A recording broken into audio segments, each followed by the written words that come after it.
Hi, and welcome back. In this lecture, we're going to talk about key insight 2, the rise and the adoption of environmental, social, and governance, or what we call ESG frameworks. So ESG frameworks have three components as you can see on this diagram. The first component is E, or what we call environmental. So the environmental component has subcomponents like climate change and sustainability strategy, what you're going to do with biodiversity, natural resources, which is like usage, consumption, disposal, recycling, upcycling, all these things.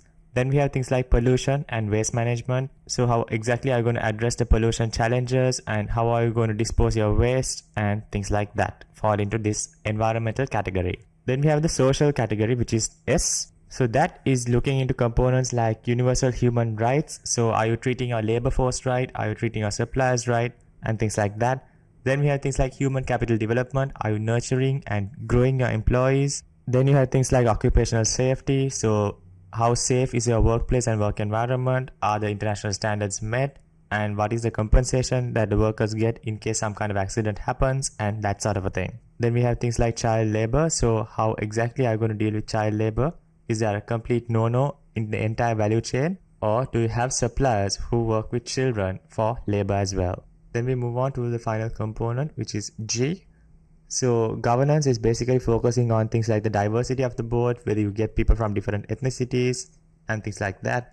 Then there's business ethics. So how ethical are you conducting your business? What are the frameworks to ensure that the business ethics are practiced from top to bottom across the platform? Then we have things like corporate governance frameworks. So how exactly are you going to govern your company? So things like harassment, discrimination, and also things like bribery and corruption as well. Then there's things like corruption, fraud, and instability. So how are you going to address these things as well? How are we going to address fraud within the company? How are we going to terminate the employee if a fraud is detected? And that sort of a thing. So that's basically a very brief summary of what environmental, social, and governance frameworks are. So it's focusing on environmental, social, and governance frameworks, and you can customize and go into much more greater detail of these frameworks to come up with a much more localized version for your business operations. Also based on things like your stakeholder capabilities, for example, whether your supplier is able to deliver on these values and promises. Then we have things like aligning with customers and stakeholders. So we need to align these values with customers and stakeholders because consumers are increasingly start to value the importance of supporting the companies that align with their own internal values, principles, and ethical commitments. So for example, commitment to information confidentiality and data privacy, environmental protection, animal rights, giving back to the local community, equality and inclusivity, and factors like that. So it's also good for businesses because they can start building and maintaining a strong brand image. So a strong ESG framework in your business would enhance the brand image, reduce the risk associated with environmental, social, and governance factors, and also positively impact the revenue and company valuation. And finally, it will improve the overall market perception or the brand image of your business.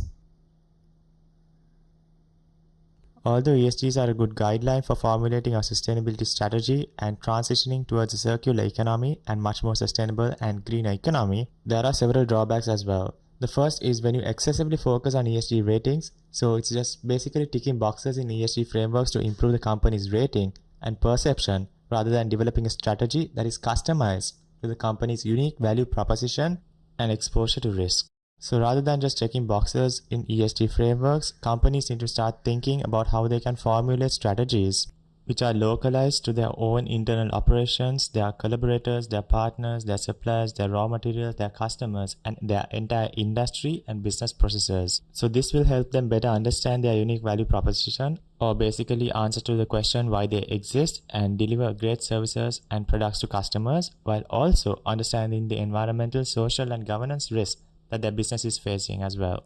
Then we have things like treating ESG ratings as a communication effort. So even though you might have a very good ESG rating, actions do not reflect the messaging and the communication. So your actions or business operations might not align necessarily with these ratings, even though you have ticked all the boxes in ESG frameworks. Then we have things like inconsistencies across the firms. So lack of a company-wide strategy and coordination program to ensure that all business functions are harmonized and are working towards shared goals and objectives. And finally, we have things like lack of assessment and monitoring. So lack of measuring and monitoring metrics of ESG frameworks. So we know that we can't manage what we can't measure. So we need to have the right measuring and the monitoring tools, but also we need to understand what are the metrics to actually measure to get a good understanding whether the commitments that we have made were actually implemented and what's the progress on those commitments implemented. Well, that's about it for Key Insight 2, the rise and adoption of environmental, social, and governance, or what we call ESG frameworks. I'll see you on our lecture.